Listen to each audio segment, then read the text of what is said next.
पट्टे ढाळू आम्ही विष्णुदास जगी, लागो नेदू अंगी पाप पुण्य,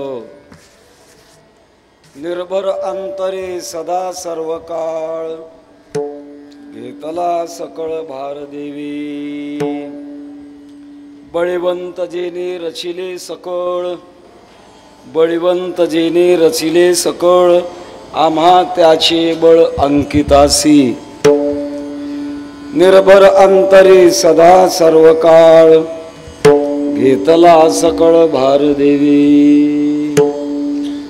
तुका म्हणे आम्ही देखतचे नाही, तुका म्हणे आम्ही देखतचे नाही, देवाविन काही दुसरी ते, निर्भर अंतरे सदा सर्व काळ, घेतला सकळ भार देवी. पांडुरंगा करू प्रथम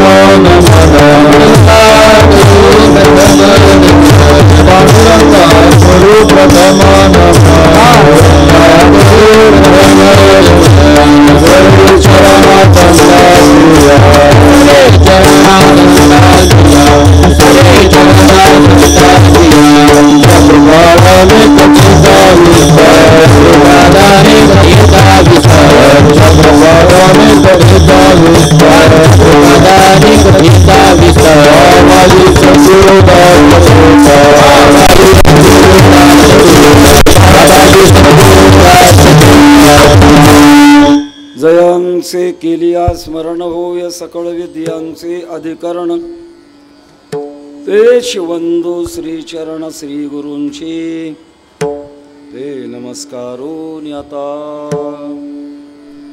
काय माझे वाणी मानेर संतांसी, रंजवू चित्तासी आपुलिया, माझे वाणी तुझे वर्णे गुणनाम, ऐसे दे प्रेम काही कळा.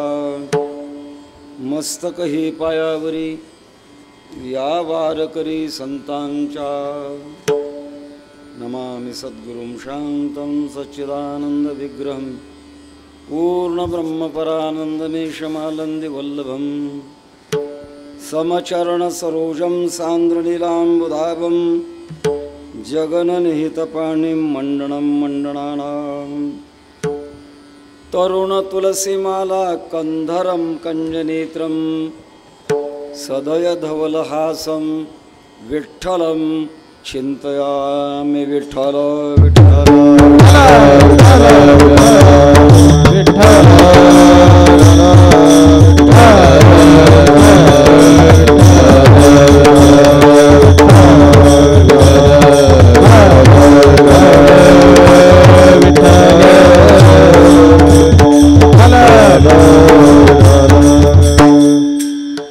अनंत कृपा सागर भगवत पूज्यपाद जगदुद्धारक जगद्गुरु श्री तुकोबर आहे.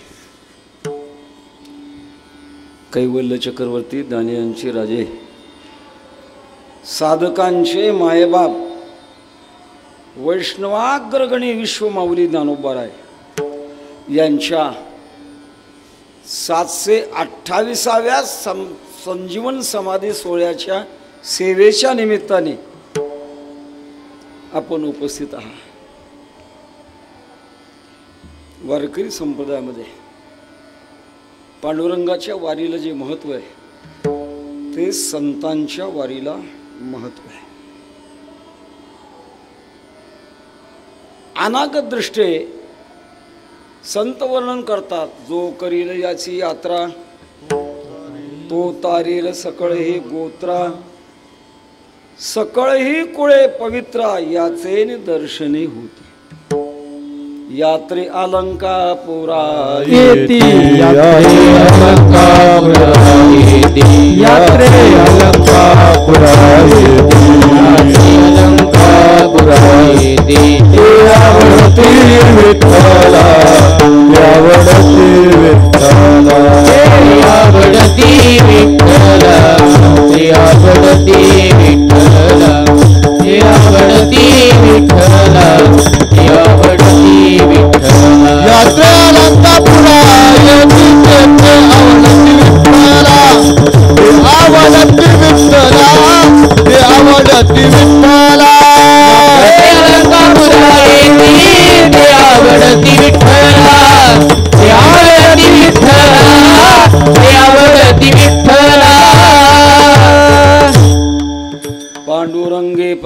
आपणे दिधले देणे या ज्ञाना, असं ज्या ज्ञानोबरायांच्या बाबतीत आहे. आणि या श्रद्धा घेऊन आपण महाराष्ट्र किंवा महाराष्ट्राच्या बाहेरची सुद्धा भाविक माऊलीच्या समाधी सोहळ्याकरता प्रत्येक वर्षी येत असतात. निळा म्हणे जाणून संत येती धावत प्रतिवर्षी. या नियमाप्रमाणे सेवेकरता आपण उपस्थित आहात. वारकरी संप्रदाय प्रचार मंडळ ना, मंडळाचं नाव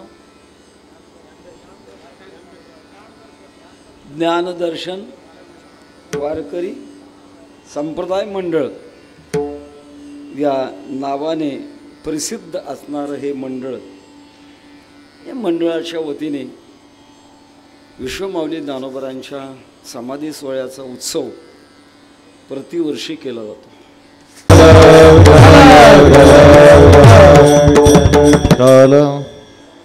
तेव्हा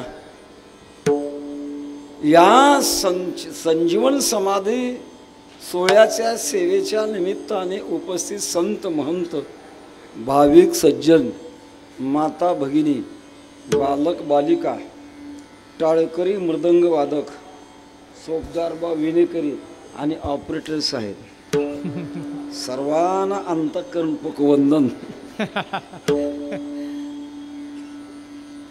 कारण तुमच्या हातात आहे आमचं नरड. सर्वांना नमस्कार. प्रारंभ करत असताना जगद्गुरु तुकाराम महाराज संत जीवनाचं अंतरंग आणि बाह्य स्वरूपाचं चिंतन सांगतात. का सांगावं? त्याचं कारण आहे, जे सामान्य माणसाला स्वभावता कळत नाही, अंशता कळालं तरी श्रद्धा बसत नाही, श्रद्धा बसली तरी तत्परता राहत नाही. तीन गोष्टी पाहिजे: ज्ञान, श्रद्धा आणि तत्परता. तरच काही अंशामध्ये या मार्गाची वाटचाल चालत असते. ऐकण्याने पुण्य लागेल, सामान्य अशा प्रकारच्या शक्ती प्राप्त होतील. पण महत्वाची गोष्ट, जो तुकोबारांना ज्ञानोबारांना जो अनुभव आला, तो अनुभव येण्याकरता त्यांच्या वचनाचा भावार्थ लक्षात घेऊन आणि त्या मार्गाने जावं लागतं. मार्गे बहुत याचे गेले साधू संत, मार्ग दावने गेले आधी, मार्ग दावने गेले आधी, मार्ग दावने गेले आधी, मार्ग दावने गेले आधी, मार्ग दावने गेले आधी, मार्ग दावने गेले आधी, मार्ग दावने गेले आधी, मार्ग दावने गेले आधी, दावने गेले आधी, दावने गेले आधी. दयाने संतती, दयाने संतती, बंद चालू जाता, बंद चालू जाता. संतती, दयानिधी संतती, प्रणजीवंत कालदाता, प्रणजीवंत कालदाता, मार्ग दावून गेले आतुरे, दयानिधी संतती, दयानिधी संतती.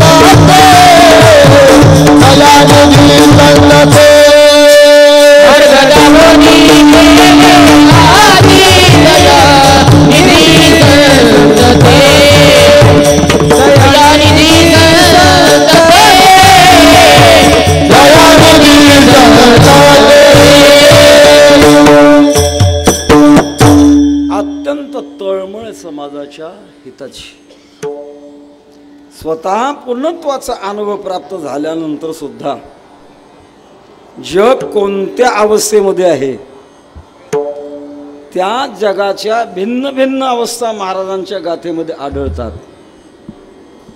कुठे पामराची अवस्था दिसेल, कुठे विषयी माणसाची अवस्था दिसेल, कुठे जिज्ञासूची दिसेल, कुठे मुक्ताची दिसेल आणि अनेक ठिकाणी भक्ताची दिसते. का? याचं कारण आहे समाजामध्ये असे अनेक अशा प्रकारच्या योग्यतेचा समाज विखुरलेला आहे. सगळे पामर नाहीत, सगळे विषयी नाहीत, सगळे जिज्ञासू नाहीत, सगळे मुक्त नाहीत. भिन्नता.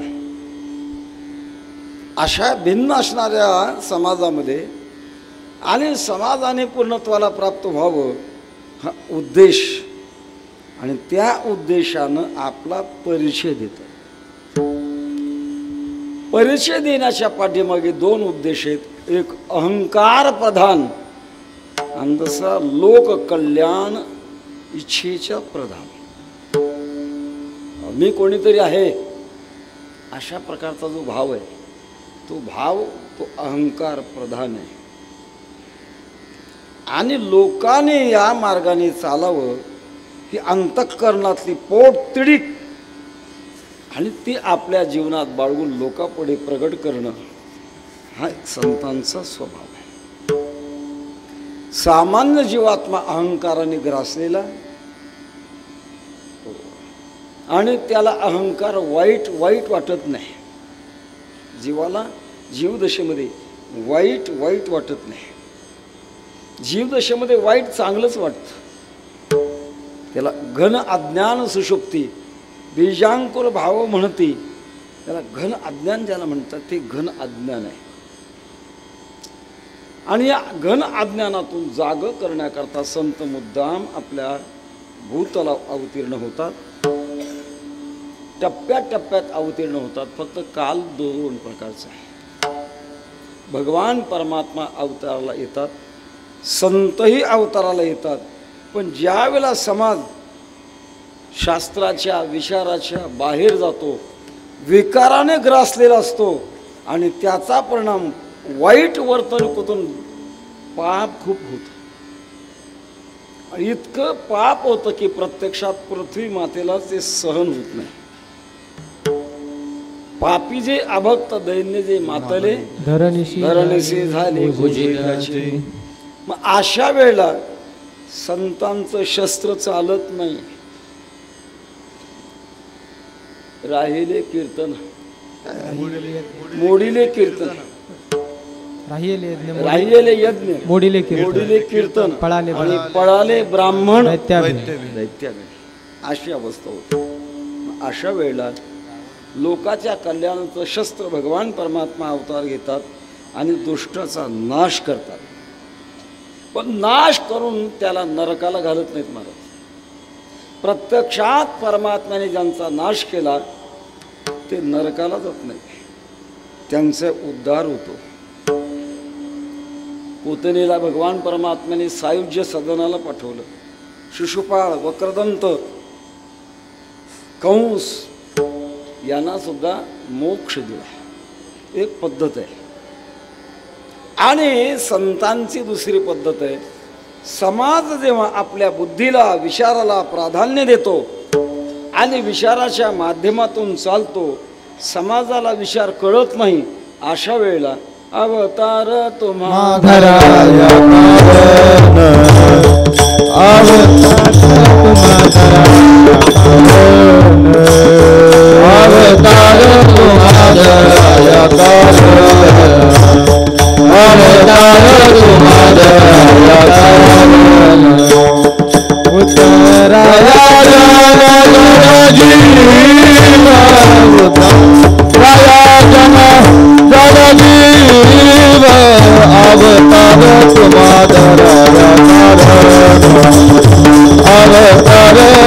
तुम्हारा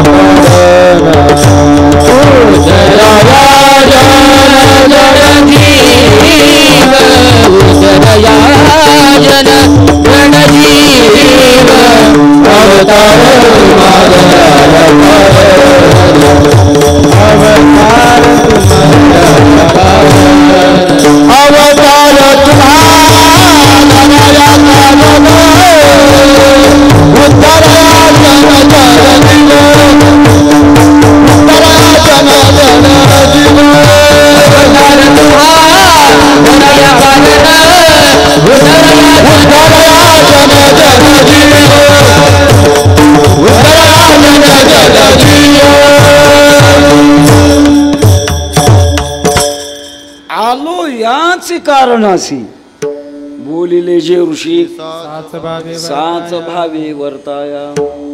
असं संतांचा अवताराला येणं असतं. आणि आल्यानंतर सर्व भूमिका संत मंडळी आपल्या शब्दाच्या माध्यमातून प्रगट करतात. एक निकष आहे महाराज, 350 वर्षाचा काळ लोटला पण जगद्गुरु तुकोबारायांचे शब्द तसेच आहे. आपल्या संप्रदायामध्ये संतांनी चमत्कार केले. चमत्कार म्हणजे पंचमहाभूताच्या नियमाच्या बाहेर करून दाखवणं, याला काय म्हणतात? चमत्कार. पण चमत्कार केले म्हणून संत मोठे असं नाही. ज्ञानोबांनी रेडा बोलवला, चमत्कार केला. समोरच भिंत आहे, भिंत चालवली, चमत्कार केला. स्त्रीचा पुरुष निर्माण केला. मशीद बोलवली गुलबर्गा भागात कर्नाटकमध्ये, हे चमत्कार केले. या चमत्कारामुळे ज्ञानोबराय मोठे असं नाही. 700 वर्षाचा कालखंड लोटला. ग्रंथराज ज्ञानेश्वरी तशाला तशीच आहे. हा सगळ्यात मोठा चमत्कार आहे. अलीकडे वाङ्मय निर्माण होतं, भरकन कुठंतरी कचऱ्यात पडतं का? याचं कारण त्याच्या पाठीमागे संतांचा अनुभव आहे. आणि इतकं त्या अनुभवाला किंमत आहे महाराज. तुकोबाराने एखाद्या चरणामध्ये दृष्टांत जरी सांगितला असला तर आपण वारकरी मंडळी चालीवर म्हणतो त्याला. कामधेनु कल्पतरू चिंतामणी आवडीची धनी दृष्टांतच आहे. सिद्धांताला चाली लावणं हा भाग वेगळा आहे. पण त्यांच्या हृदयाला स्पर्श करून आलेले शब्द आहेत, त्याची किंमत आहे महाराज. तेव्हा संत मंडळी जगाला पहिल्यांदा आपला परिचय, पण तो अनुभवात्मक परिचय देतात. आपल्या अनुभवाचा अनुवाद करतात. काही वेळेला अनुभव आहे पण अनुवाद नाही. काही वेळेला अनुवाद आहे पण अनुभव नाही. काही वेळेला दोन्ही नाही आणि काही वेळेला दोन्ही आहे. अनुभव आहे पण अनुवाद नाही. निवृत्तीनाथाची गवळण आहे. फळले भाग्य माझे, धन्य झाले संसारी. महिलेचं रूपक आहे. महिलेचं श्री गुरु भेटले हो तेने धरिले करी, पश्चिमेशी चालविले आत्मस्वरूप निर्धारी. ते सुख काय सांगो वाचे बोलता नाही. वैखरीचे निगुणे गेले मी पण माझे, काय सांगो झाले कायची.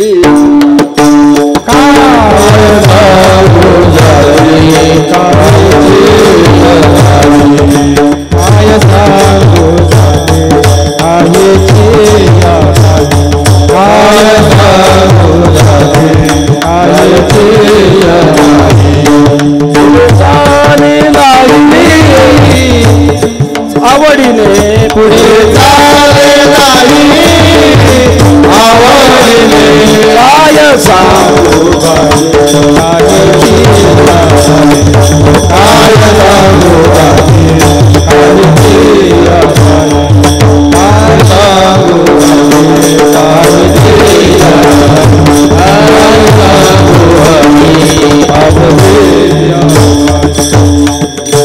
काय झालं, काय सांगू, काय शियाबाई झालं, शब्दात येणार नाही. किंवा अनुभव आहे पण अनुवाद नाही. याच्या उलट अनुवाद आहे पण अनुभव नाही. तोंड भरो का विचारा, अंतःकरणे विषयासी थारा, नातुडे धनुर्धरा त्रिशुद्धी मी. आपल्या भारतीयामध्ये 5 गोष्टीमध्ये सदाचाराच्या प्रकारामध्ये काही सण आहेत. सण वार उत्सव आहेत सदाचारामध्ये. 4था स्तंभ आहे. आणि त्याच्यामध्ये काही सणामध्ये काही सणाची वाटणी आहे. एक सण आहे माता भगिनीचाच, नागपंचमी. त्यांचाच. एक सण आहे नंदीचा, पिठोरी म्हणतात, पोळा, त्यांचा सण. एक सण आहे अशा लहान मुलांचा, फाल्गुन शुद्ध पौर्णिमा, शिमगा. कुणाच्या वाट्यात आहे? शिवी देतात का नाही? येते का नाही शिवी द्यायला? येते का? लाजू लागलं. काय याला अनुभव आहे महाराज? ते अनुवाद करतं पण याला अनुभव नाही. फाल्गुने बालका दिव असं म्हटलंय. फाल्गुन महिन्यात लहान मुलं तसे शिमग्याला, शिमग्याचे दिनी रामकृष्ण न म्हणे कोणी.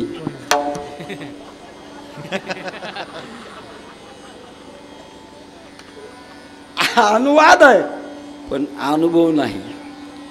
एक वर्ग आहे अनुभवही नाही आणि अनुवादही नाही. चौथा वर्ग आहे जगद्गुरु तुकोबारासारखा, ज्ञानोबारासारखा वर्ग, त्यांना अनुभवही आहे आणि त्याचा अनुवाद आहे. विठ्ठल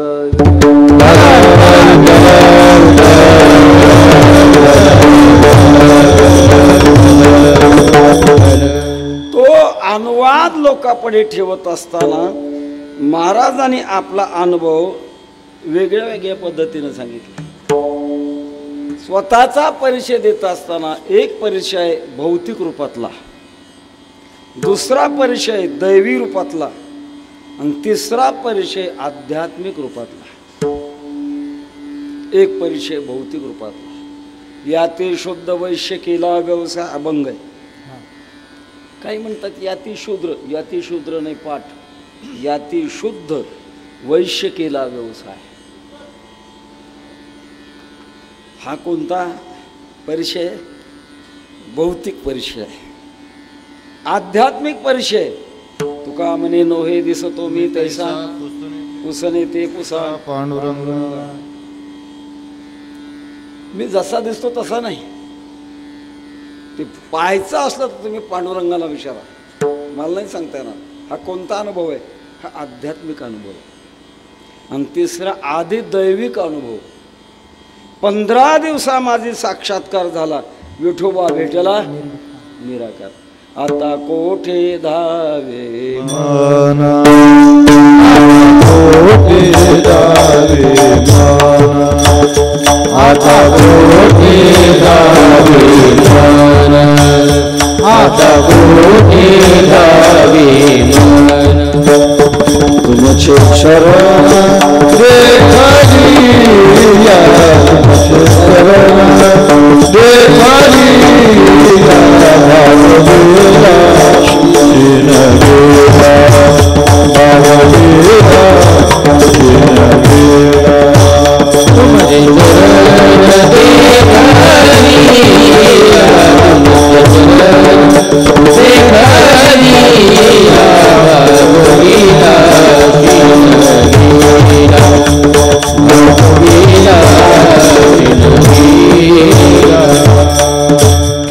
अनेक अनुभव देखोन या तुझ्या रूपाचा आकार, उभा कटी कर ठेवून या तेने माझ्या चित्ता झाले समाधान. होय समाधान.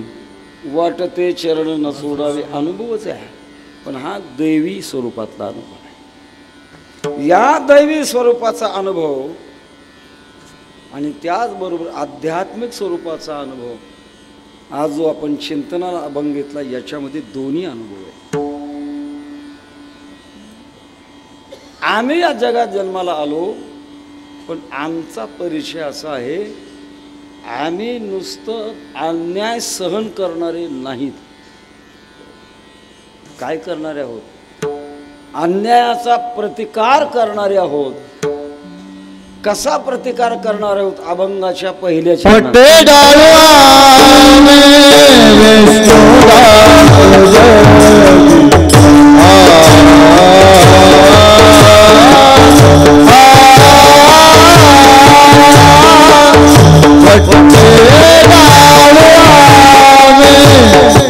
विष्णुदास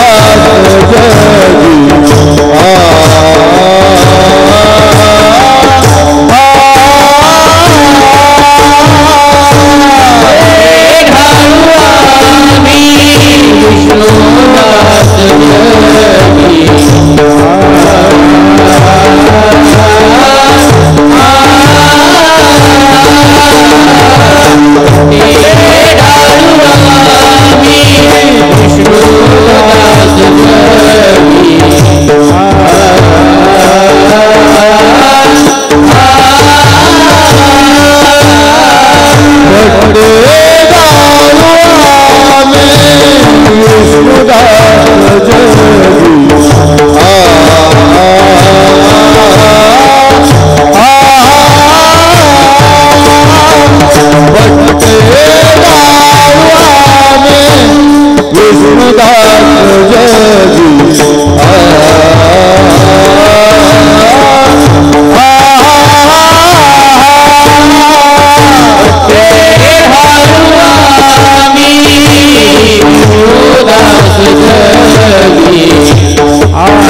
विष्णुदास जगी पट्टे ढळू, अंगी पाप पुण्य लागो निदू.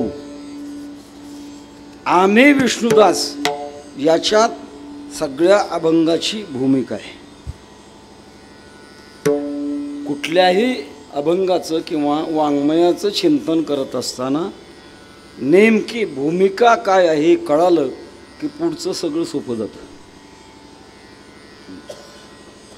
जसं व्यवहारामध्ये आपण काय करता याला महत्त्व नाही, कशा करता करता याला महत्त्व आहे. काही वेळेला कर्म चांगलं असतं पण हेतू वाईट असतो, काही वेळेला कर्म वाईट असतं पण हेतू चांगला असतो. एखादा डॉक्टर ऑपरेशन थिएटरमध्ये एखाद्या रोग्याचं अंग चिरतो आणि एखादा गुंड एखाद्या श्रीमंत माणसाला लुबडण्याकरता अंग चिरतो. अंग चिरणं सारखं आहे पण हेतू सारखा नाही. डॉक्टरला पेशंटला वाचवायचं आहे आणि गुंडाला श्रीमंताला क्रियासारखी.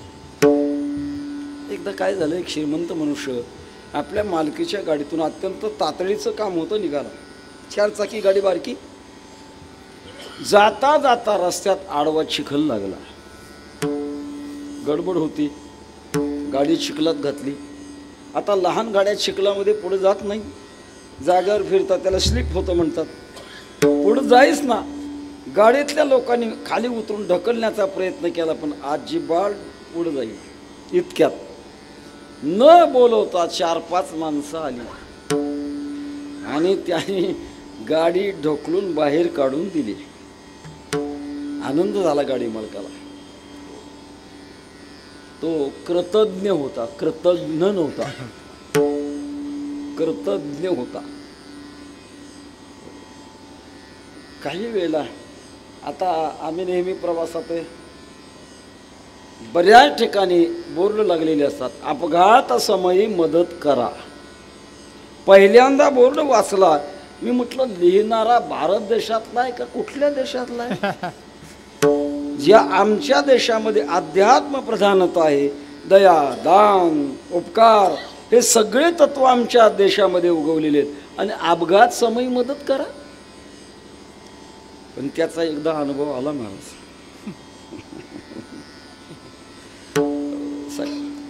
तर कालच म्हटलो आम्ही हिंड फिर येऊ, भटके विमुक्त. रोज प्रवास, रोज प्रवास. जवळ 55-56 वर्ष झाले प्रवास चालू आहे आणि आतापर्यंतच्या आमच्या प्रवासा जीवनामध्ये आमच्या गाडीचे 9 अपघात झाले. भाऊ किती? 9. म्हणून मी प्रेमानं म्हणत असतो मी अपघात महामंडळाचा अध्यक्ष आहे. 9वा अपघात घोड नदी शिरू. आमच्या ड्रायव्हरची चूक. सकाळची वेळ, समोर कंटेनरच्या तोंडावर जाऊन आदळला. स्टेअरिंग तुटलं, फासळ्या तुटल्या, डोकं फुटलं, माशासारखा तळमळायला लागला. मला काट्या बोडल्यावर सुद्धा काही झालं नाही. खाली उतरलो. अनेक लोकांना विनंती करत होतो, अरे 5 किलोमीटर शिरून आमच्या ड्रायव्हरला खूप लागले रे, तेवढं घेऊन चाल. कोणी थांबत नव्हतं. मग शिरूरचेच एक मोठे धनवंत, त्यांचा फोन नंबर होता, त्यांना फोन केल्याबरोबर गाडी घेऊन आली. आणि मग कळालं की आता मात्र वेळ आली अपघात समय मदत करा लावण्याची. तेव्हा बोलावून माणसं सहकार्य करत नाही, आणि त्या माणसाने न बोलवता सहकार्य केलं. गाडीच्या मालकाला आनंद वाटला, तो कृतज्ञ होता. त्याने खिशातनं 400-500 रुपये काढले आणि एका माणसाला बोलवलं, बाबा इकडे का, मोठे उपकार झाले, हे आपसात वाटून घ्या. फुल ना फुलाची पाकळी आपसात वाटून घ्या. दिल्यानंतर त्या गाडी मालकाने त्याला चौकशी केली, कोणत्या गावची, सांगितलं गाव, नाव अमुक, उद्योग काय, काही नाही. मग असंच या चिखलाच्या जवळ कुठंतरी बसलेलो असतो, तुमच्यासारख्याची गाडी फसते, ढकलून बाजूला काढून देतो आणि जे मिळेल ते आपसात वाटून खातो, हाच आमचा धंदा. एवढ्यावर त्या गाडी मालकानं थांबावं की, तो अनागतदर्शी होता. पुढे काय होणार आहे करणार होतं. त्याने सांगितलं, हो हे पावसाळ्यात काही काळ, हिवाळ्यात ठीक आहे, पण भर उन्हाळ्यामध्ये वैशाख महिन्यामध्ये चिखल वाळणार आणि तुमच्यावर उपवासमारीची वेळ येणार. ज्याने पैसे घेतले होते तो प्रामाणिक होता महाराज. आम्ही नेहमी सांगतो, माणसाच्या जीवनातली सगळी मूल्य हरवली तरी चालतील, पण प्रामाणिकपणा जाऊ नये. ज्याचा प्रामाणिकपणा गेला त्याचं सगळं गेलं. प्रामाणिक होता. सांगितलं, सावकार उन्हाळ्यात सुद्धा आम्ही उपवाशी मरत नाही, त्याचं कारण आहे बैलगाडीनं पाणी आणतो, चिखल वाळू देत नाही. आता कळालं असेल. उपकार केला का धंदा केला, कशावर अवलंबून आहे, हेतूवर अवलंबून आहे. तसं भूमिका महाराजांची आम्ही आणि विष्णुदास याच्यात भूमिका आहे. आम्ही विष्णुदासी देव ध्यावा चित्ते, होणार ते होते प्रारब्धेची, अशी एक भूमिका आहे. पण आम्ही परमार्थाच्या दृष्टिकोनातून मात्र असं या वृत्तीवर राहत नाही. आम्ही प्रतिकार करतो.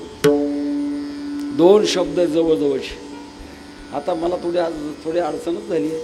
मोठी मोठी विद्वान माणसं बसले, थोडं लक्ष्मण महाराज असतील, एकनाथ महाराज सदगीर, विश्व हिंदू परिषदेचे मालक निवृत्तीनाथ महाराज सदगीर, अजून बरीच राम महाराज, ही सगळी मंडळी इकडे आहेत. बाबा महाराज, एकनाथ महाराज, बरेच महाराज मंडळी. वास्तविक महाराज मंडळींनी दुसऱ्याच्या कीर्तनाला जाऊ नये. गोडाळ काय महाराज, त्यांना अडचण होते. विनोद आहे. मी काय सांगत होतो, भूमिका महत्वाची भूमिका आहे. आम्ही विष्णुदास आहोत. एक अवस्था अशी, आम्ही प्रतिकार करणारे नाहीत, अशी अवस्था आहे. दोन प्रकार आहेत माणसाच्या जीवनामध्ये, प्रहार आणि प्रतिकार. शब्द जवळजवळ आहेत. मला वाटतं प्रहार एका पक्षामध्ये आहे ना, आला असेल लक्षात तुमच्या, पण तो प्रहार इथं नाही घ्यायचा. आसुरी वृत्तीची माणसं प्रहार करतात आणि सात्विक वृत्तीची माणसं प्रतिकार करतात. कौरवांनी प्रहार केला आणि पांडवांनी प्रतिकार केला. राक्षस प्रहार करतात आणि सज्जन माणसं प्रतिकार करतात. प्रतिकार जरूर केला पाहिजे. आणि तो प्रतिकार करत असताना आम्ही आमच्या शत्रू करता आम्ही प्रतिकार करतो. पण एक विचार असा आहे, तुम्ही संत असताना तुमच्या जीवनात शत्रू कुठले, त्याचं उत्तर असं आहे, या मृत्यूलोकामध्ये जन्माला आल्यानंतर प्रत्येकाच्या जीवनामध्ये युद्ध आहे. रात्रंदिवस आम्हा युद्ध,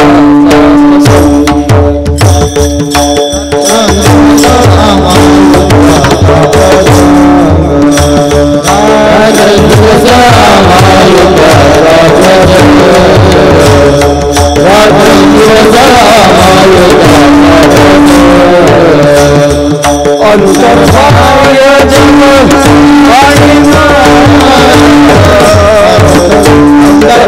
जग आणि मन अंतराय जग आणि मन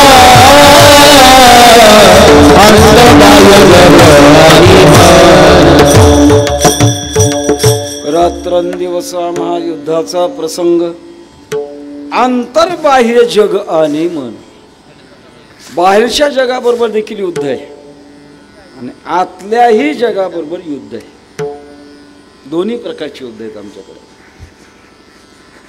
आणि त्या आंतरबाह्य जगाच्या युद्धामध्ये आम्ही मात्र शत्रूला प्रतिकार करतो गंमत आहे महाराज आपलं आपल्याबरोबर युद्ध होतं कसं होतं सांगतो थोडं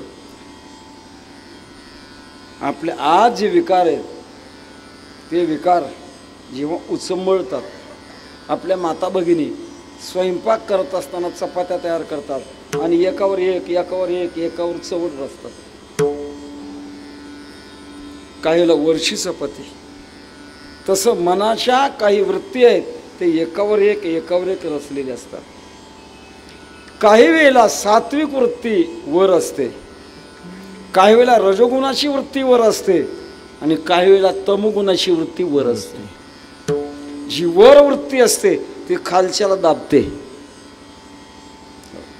चोर चोरी करायला निघाला त्याच्या सुद्धा मनात दोन मन आहेत बाहेरून तो चोरी करायला निघतो पण आतलं मन म्हणतं अरे चोरी करणं पाप आहे पण बाहेरचं मन प्रबळ झाल्यामुळे तो चोरी करायला जातो तसंच आहे कोणतं विचारयुक्त अशा प्रकारचं मन प्रधान बनेल त्या मनामागे माणूस जातो छोटा दृष्टांत सांगून जातो एक भिकारी दिवसभर भीक मागत होता दुर्दैव सूर्यास्ताला जाईपर्यंत त्याला काहीच मिळालं नाही पोटपाटीला चिटकलं योगायोगाने एक श्रीमंत मनुष्य जवळून चाला मोठ्या करुण आवाजामध्ये तो बोलला द्या बाय मग सकाळपासून काही मिळालं नाही पोटपाटीला चिटकलंय काहीतरी द्या त्या श्रीमंत माणसाला दया आली त्याच्या खिशात होते फुटाणे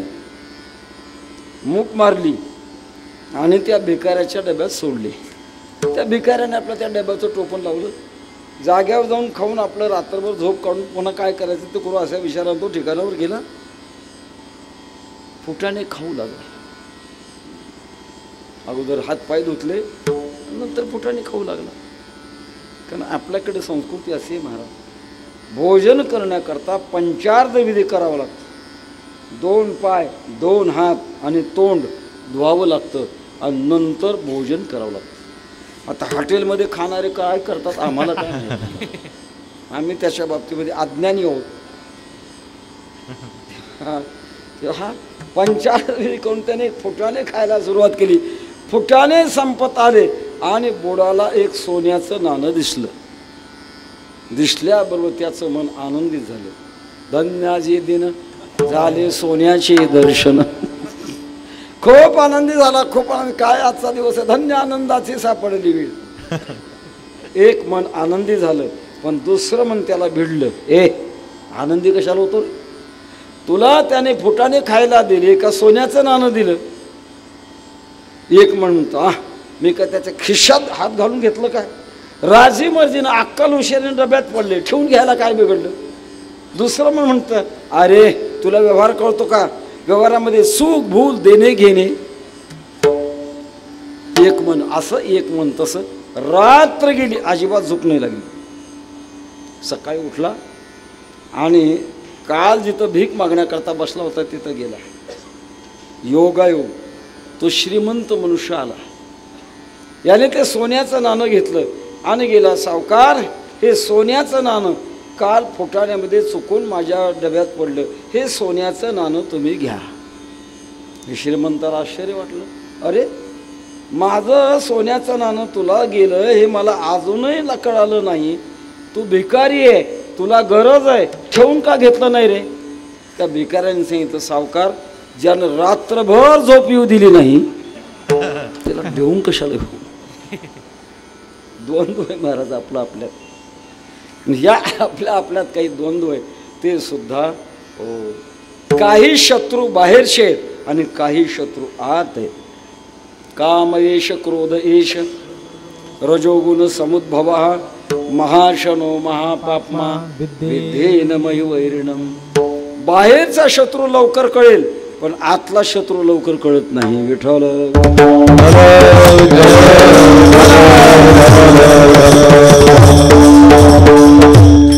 आतला शत्रू जी नुकसान करतो तो बाहेरचा शत्रू नुकसान करत नाही. महाराज आपल्याला व्यवहारामध्ये माहित आहे मेणबत्ती जळते. का जळते? आत दोराय म्हणून जळते. ते एक म्हण आहे ना, घरचा भेद्या लंका. रावण मरेला आणि बिभीषणानं सांगितलं देवा त्याला मारायचं असलं ना दुसरीकडे बाण मारू नका, त्याच्या बेंबीमध्ये अमृत कुपी आहे आणि जोपर्यंत अमृत कुपी आहे तोपर्यंत मरणार नाही, त्याच्या बेंबीत बाण मारा. आणि मग भगवान प्रभू रामचंद्राने बेंबीत बाण मारला आणि रावण कशामुळे? घरचा भेद्या लंका. तसं आपल्याही जीवनामध्ये अध्यात्माच्या दृष्टिकोनातून जर पाहिलं तर घरचे भेदे लंकाधन आपल्या आत आहेत, ते बाहेर दिसत नाहीत. ना पहिला शत्रू आहे काम, दुसरा शत्रू आहे क्रोध, लोभ, मोह, मद, मत्सर, दंभ, अहंकार. ते आत शत्रू आहेत. ओले मूर्तिकेशे मंदिर आत सहादन मंदिर गुंफा करिता ती पोखर याचा नका करू अंगीकार. सगळ्यात महत्वाचा शत्रू जर कोणता असेल तो काम. तो काम सर्वथा जाई. काम गेलं पाहिजे. सामान्य माणसं काम शब्दाचा अर्थ लैंगिक आकर्षण एवढाच करतील. आमच्या शास्त्रज्ञांनी त्याचा व्यापक अर्थ केला. इदम मे स्यात् इदम मे स्यात् इदिच्छा काम शब्द केला. परमात्म्याला सोडून मला जे हे हवंय, मला ते हवंय, मला ते आहे हवंय असं जे वाटतंय त्याचं नाव आहे काम. आणि तो काम शत्रू आहे. कुठल्याही प्रकारची प्रापंचिक इच्छा निर्माण होणं हे आपल्या परमात्म्याच्या अनुभवापासून दुरावू नये. ते इच्छा ही कुमारी झाली. तारुण्याच्या पहिला शत्रू काम आहे, दुसरा शत्रू क्रोध आहे. हा क्रोध काही वेळेला आता इथं होत नाही पण कदाचित यात्रेमध्ये म्हणा किंवा कीर्तन संपलं, गर्दी खूप आहे, जायची गडबड आहे. काही महाभाग ज्ञानेश्वर माऊली भजन झालं कीच जायला लागतं, गडबड करतात. करू नये महाराज. का? कीर्तनातून उठून जाण्यासारखं पाप नाही. अन्य क्षेत्रे कृतम पापम तीर्थक्षेत्रे विनश्यती आणि तीर्थक्षेत्रे कृतम पापम वज्रलेपम भविष्यती. जाऊ नये. पण कदाचित उठतात घाईघाईनं आणि उठल्यानंतर एखाद्याचा चुकून धक्का लागला, डोळे मोठे करतात, दाखवू का तुला? क्रोध. आणि क्रोध काय करतो?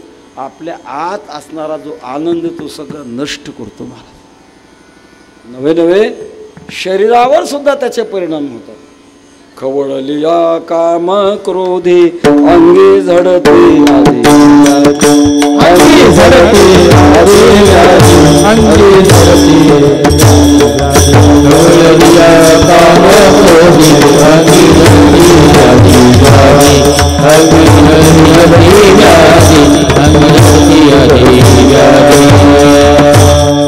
खवळलिया काम क्रोधी अंगी भरती आधी व्याधी. एक लेख वाचलाय. एक वैज्ञानिकाने विचार केला की माणसाला क्रोध आल्यानंतर काय नुकसान होते हे पाहण्याकरता त्यांनी एक उंदीर पकडला, वजन केलं आणि ताराच्या सापळेमध्ये कोंडला. त्या उंदराला डवसा लागलेली काटकी घेऊन पुन्हा पुन्हा पुन्हा पुन्हा डवसा लागली. सुरुवातीला तो उंदीर भिवून पडायचा, पण भिण्याची वृत्ती संपल्यानंतर तो प्रतिकार करू लागला. ती काटकीत तोंडात धरून फोडण्याचा प्रयत्न करू लागला, पंजा धरून मारू लागला, अंगावरचे केस त्याची उभी झाली. त्याला क्रोध आला. क्रोध आणि 2 तासानंतर तो कोंडलीला उंदीर बाजूला काढला, त्याचं वजन केलं, पहिल्यापेक्षा कमी भरलं. का? क्रोधाचा परिणाम आहे. असे अनेक विकाराचे अनेक परिणाम आहेत. हे जे विकार मनामध्ये निर्माण होतात, तुकोबारा म्हणतात आम्ही त्यांच्याकरता प्रतिकार करतो. कसा प्रतिकार करतो? अभंगाच्या पहिल्या चरणात महाराज सांगतात, पट्टे ढाळू आम्ही विष्णुदास जगी. पट्टा प्रतिकार करण्याचं एक साधन युद्धातलं. ते शत्रूनं आपल्यावर काही आघात जर केला तर तो प्रतिकार करण्याकरता आपल्या अंगाला ते शस्त्र लागू नये याच्याकरता आपल्या अंगाभोवती फिरवावं लागतं. तसं अभंगामध्ये ढाळू म्हणजे फिरू. आम्ही आमच्या अंगाभोवती आमच्या अंगाचं संरक्षण करण्याकरता पट्टे फिरू.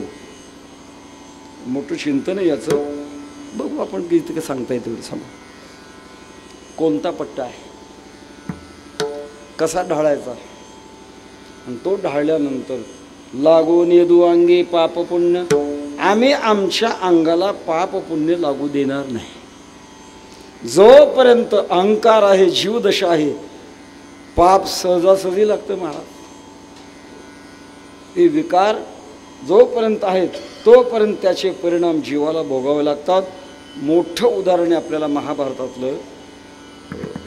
भीष्माचार्य 10व्या दिवशी, युद्धाच्या 10व्या दिवशी शिखंडीला पुढं केलं आणि अर्जुनाने एक निकराचा बाण मारला.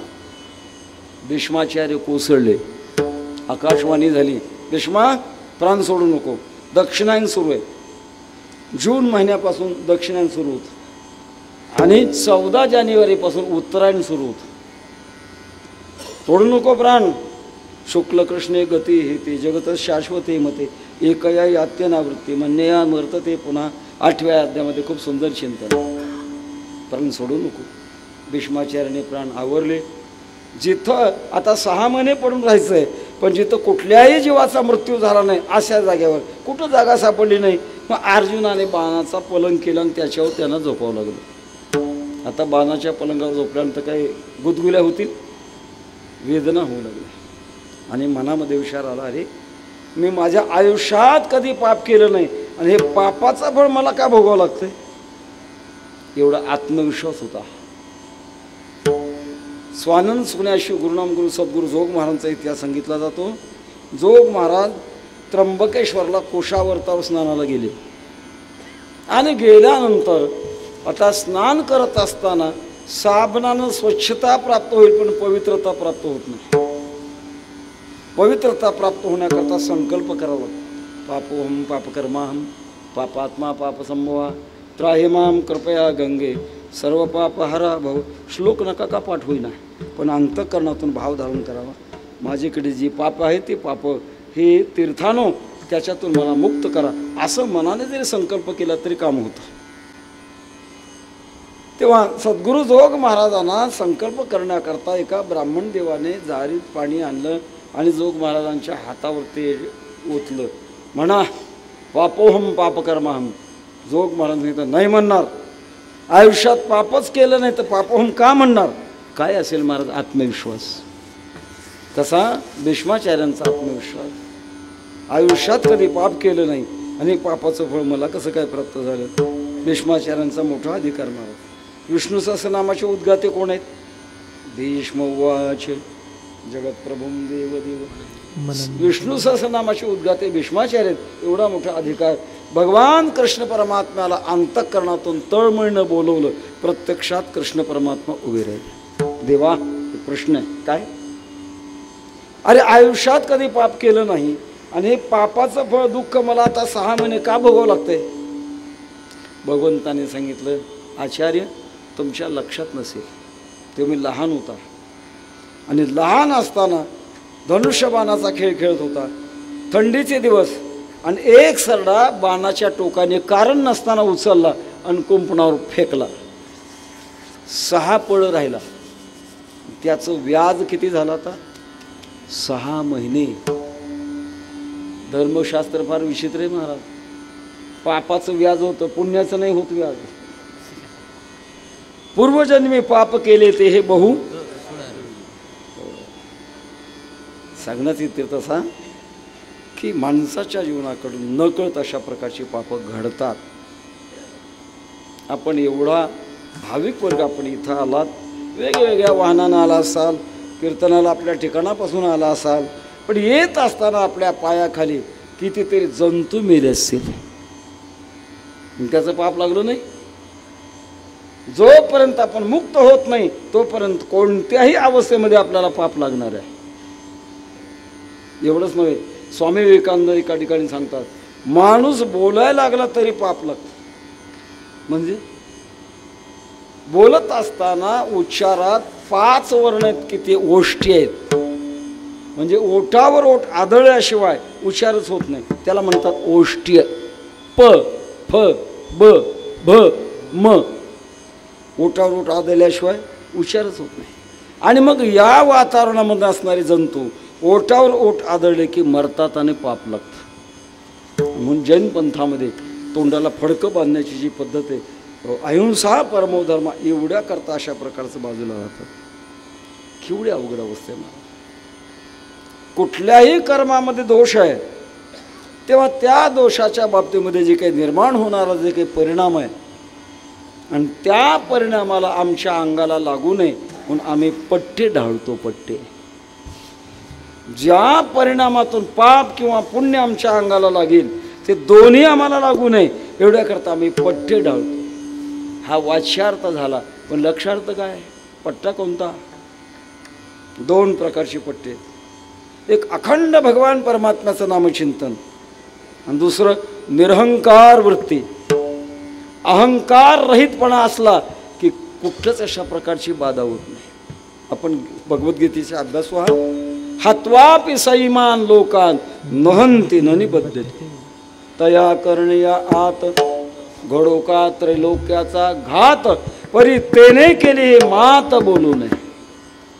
ते स्पष्ट उदाहरण आहेत महाराज. भक्तश्रेष्ठ अर्जुनाने कौरवाकडलं किती मारले हो, पण पाप लागलं का? हनुमंतराने किती राक्षस मारले, पाप लागलं का? का? निरहंकार वृत्ती आहे.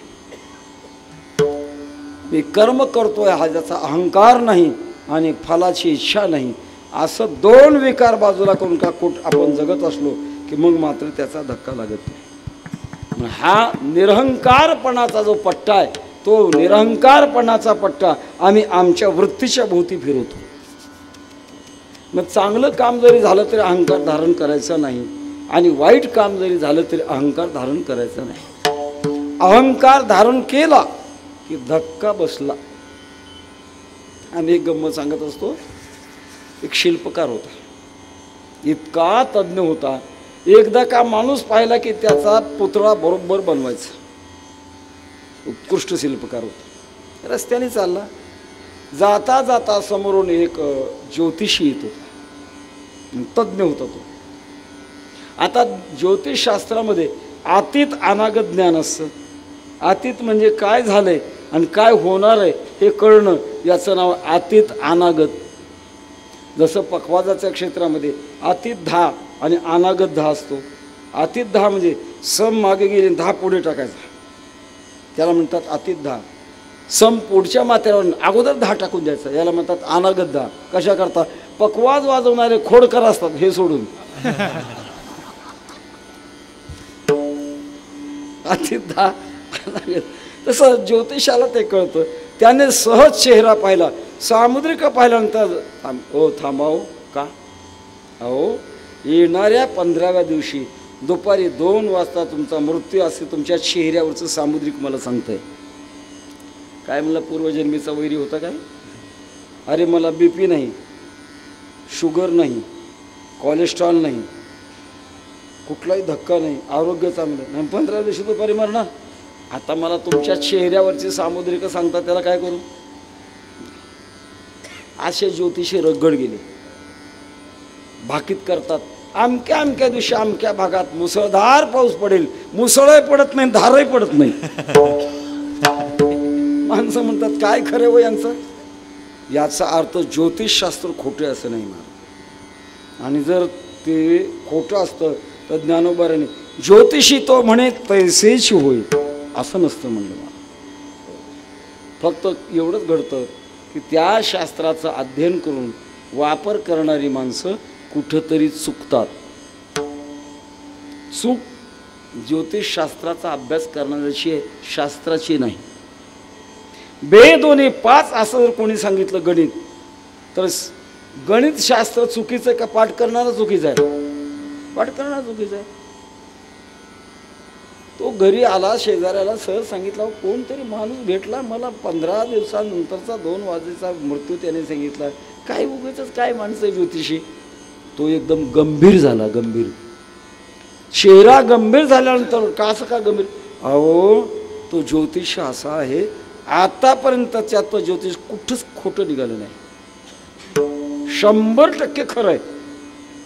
अरे बापरे, मग परत जा त्याच्याकडे आणि वाचण्याचा काही उपाय असला तर त्याला विचारा. पुन्हा शोधत गेला, ज्योतिषी बा ऐकलं नाही पण मला तुमचा महिमा कळाला, तुम्ही सांगितलं ते खरं आहे म्हणायला, पण तुम्हाला जर मरण कळतंय तर मरण वाचवण्याचा काही उपाय असला तर सांगा की. ज्योतिषाने सांगितले, बा योगागण तू शिल्पकार आहेस, एक काम कर, तुझे स्वतःचे 10 पुतळे बनव, रोज एक पुतळा बनवायचा आणि 15व्या दिवशी एका दालनामध्ये ते पुतळे असे बसलेल्या अवस्थेतले पुतळे तयार करायचे आणि त्या पुतळ्यांना भोवती मांडायचं आणि सगळ्याच्या मध्यभागी बसायचं. मग काय होईल?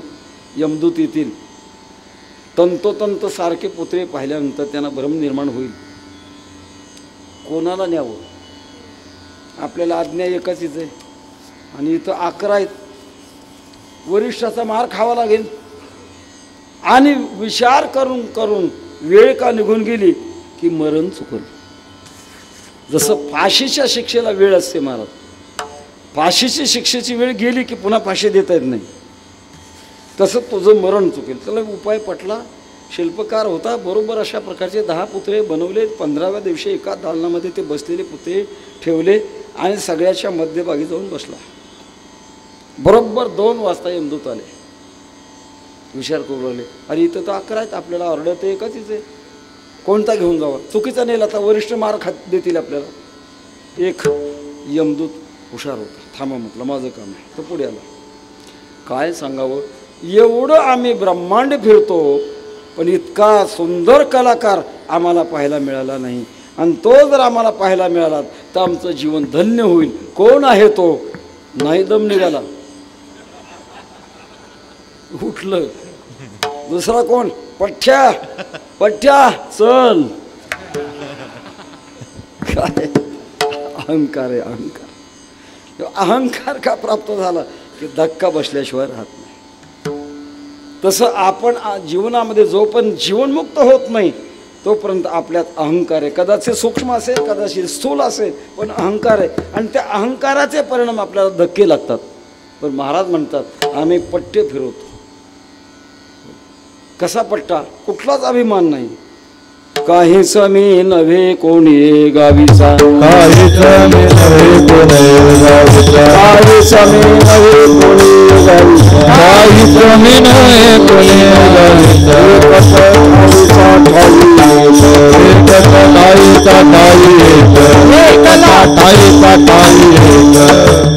कोणीच नाही मी. अशा प्रकारची निरहंकार वृत्ती जर झाली तर या शत्रूपासून कुठलाही धक्का लागत नाही, त्याच्यापासून पापही होत नाही. आणि दुसरा उपाय सतत भगवान परमात्म्याचं नामचिंतन. सहस्र नामाचे हातियार, अतिबळ वैराग्याचे थोर, केला मार षडवर्गा. परमात्म्याच्या नामचिंतनाच्या द्वारे प्रतिकार होतो. महाराज म्हणतात पट्टे ढाळू आम्ही विष्णुदास जगी, लागो नेदू अंगे पाप पुण्य. इथं एखाद्याला शंका येईल, झुंजारते एक विष्णुदास जगी, लागो नेदू अंगी पाप पुण्य. झुंजार आहे झुंजार, आणि त्या झुंजाराने जिंकलंय, जिंकावा संसार. आणि दुसरी बाजू सतत भगवान परमात्म्याचं चिंतन करतात. सतत कृष्ण मूर्ती सावळी,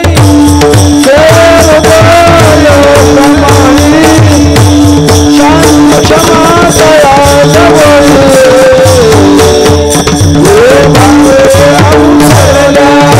सतत कृष्णावती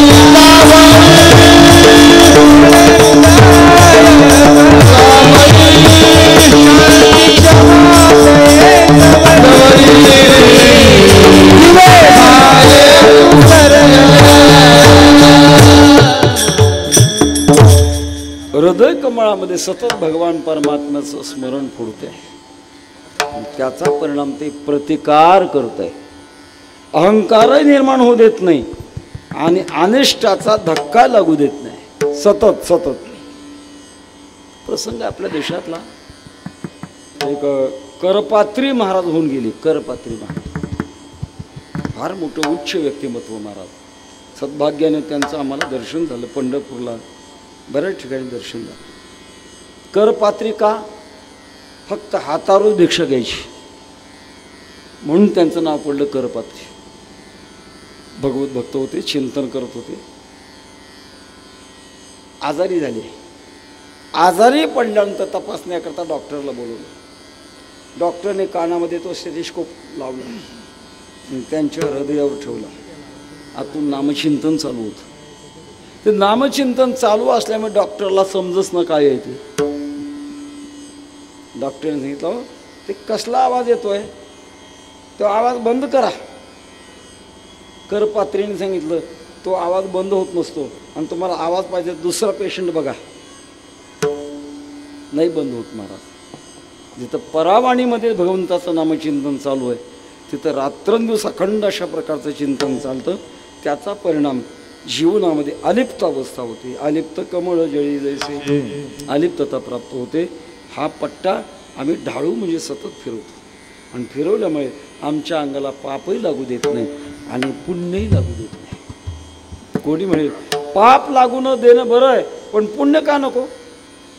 पुण्याचं पण सुख आहे आणि असं असताना पुण्याला सुद्धा का विरोध करतात? याचं उत्तर असं आहे महाराज, हे उच्च सिद्धांतामध्ये जसं पाप वाईट आहे तसं कर्मानं निर्माण होणारं पुण्य देखील वाईट आहे. का? पुण्याचा फलोपभोग भोगावा लागतो आणि तो भोगत असताना सुद्धा पुन्हा क्रियामान तयार होतो. लागोने दो पाप पुण्य अंगा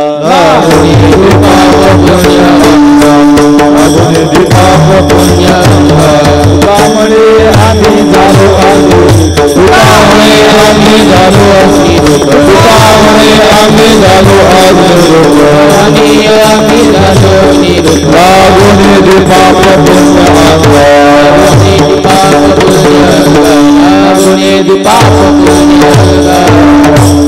अति उच्च जीवनाची ही व्याख्या आहे. जसं दुःख वाईट आहे तसं सुखही वाईट आहे. हे लवकर नाही करणार कोणाला. जसं दुःख वाईट आहे तसं सुखही वाईट आहे. संसारात होणाऱ्या दुःखाची जी किंमत आहे तीच सुखाची किंमत आहे. आता सामान्यानं दुःख वाईट वाटेल पण सुख वाईट आहे हे कसं पटेल? आता सहज लहान मुलाला जर विचारलं माणसानं सुखी व्हावं का दुःखी व्हावं? सुखी, बरोबर. पण सिद्धांतामध्ये जसं दुःखी होऊ नये तसं सुखी होऊ नये. सुखदुःखातीत व्हावं हा महत्त्वाचा सिद्धांत. प्रसंग आहे स्वानंद सुखनाशी सद्गुरू जोग महाराज पुण्याला ज्ञानेश्वरी सांगायची. महान युगपुरुष. आणि त्यांच्या ज्ञानेश्वरी श्रवणाला पुण्यातले सुशिक्षित वर्ग यायचे. कोणी डॉक्टर, वकील, इंजिनियर, कलेक्टर, कमिशनर आणि आपल्या आपल्या जागेवरच बसायचे. दुसऱ्याच्या जागेवर नाही बसायचं. योगाने सद्गुरू जोग महाराजांना एक जागा 8 दिवस मोकळी दिसली. जवळच्या माणसाला विचारलं महाराजांनी, का रे ते वकील साहेब 8 दिवस झालं जागा मोकळी, काही गावाला गेले का? जवळच्या माणसाने सांगितलं महाराज तुम्हाला माहीत नाही वाटतं. काय? आओ त्यांची पत्नी स्वर्गवासी झाली, घरी रडत बसले. जोग महाराज हसले. महाराज नैष्ठिक ब्रह्मचारी आणि मनातला भाव प्रगट केला. काय वेळ आहे, बायको मिळाली तेव्हा हसला आणि मेली तेव्हा रडू लागला. आम्ही हसतही नाही रडतही नाही. उत्साह लागो ने दो पाप पुण्यांगा, पुण्यही नको आणि पाप नाही.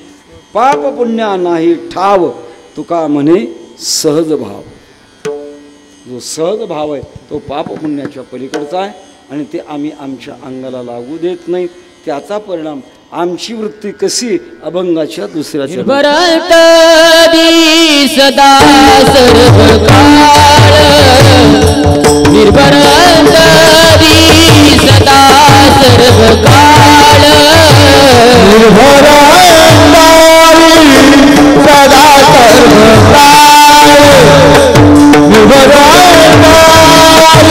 सदा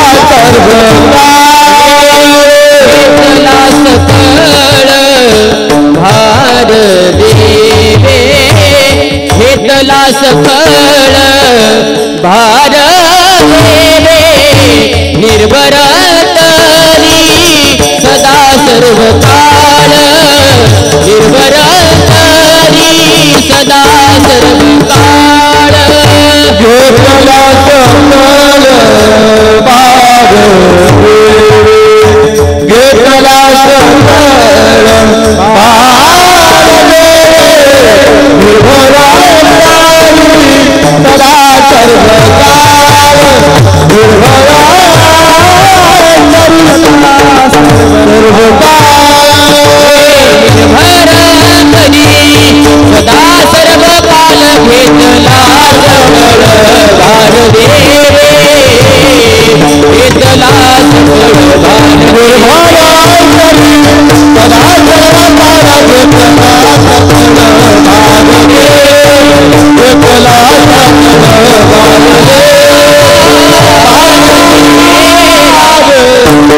विठोबार कुमारी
निर्भर अंतरी सदा सर्व काळ घेतला सकळ भार देवे.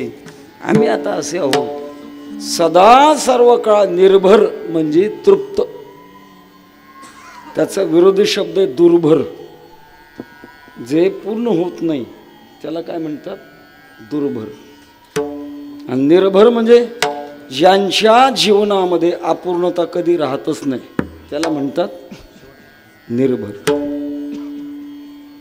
मानवी जीवनामध्ये काही गोष्टी दुर्भर आहेत. दुर्भर ज्या माता जावई आयुष्यभर तृप्त होत नाही पण हे पूर्वीचे बरं नाता मिळच ना. कसे दुर्भर. ज्या माता सदा वक्रा सदा क्रूरा सदा पूजामपेक्षते कन्या राशी स्थितो नित्यम.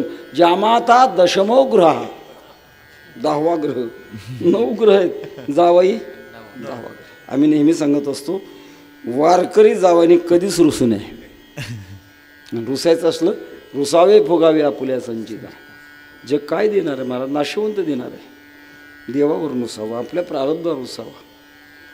जावई कधी तृप्त होत नाही. जठरो जठर पोट तृप्त होत नाही. आता चोपदार बाबा तुमचं वय 50 असेल का 60 आहे? 71 आहे. बाबा बाबा बाबा आतापर्यंत किती पोती माल खाल्ला? कमीत कमी 400 पोती खाल्ला असेल. 400 पोती. प्रत्येकानं आपलं गणित करा, त्यांना काय हसता. पण कीर्तन झाल्यानंतर पंगत बसणार आहे ना, कुठे गेली 400 पोती? बरत नाही. जलाशय हा जलाशय म्हणजे समुद्र. एका दृष्टिकोनातून तो पूर्ण आहे, दुसऱ्या दृष्टिकोनातून तो अपूर्णही आहे. पूर्ण का? कधीच ओसरत नाही. पूर्ण अपूर्ण का? किती मिळालं तर घेतच राहतो. मर्यादा न संडी. आपूर्यमान मचल प्रतिष्ठम समुद्रमाप पशुषंती यद्वत तद्वत कामायम प्रविशंती सर्वे सशांती मापनोती न काम कामी. ज्या या प्रपंचामध्ये पत्नीकडे काही घरातल्या उणीवा नेहमी मागण्याची जबाबदारी. हे आणा ते आणा ते आणा, हा आणा संपत नाही. जात वेदो अग्नी किती टाकत राहा विजतच नाही. जात वेदो जलाशया जामाता जठरो जाया. जात वेदो जलाशय हे तृप्त होत नाहीत. पण ज्याने ही पट्टे ढाळण्याची शक्ती मिळवली ते मात्र कामनाही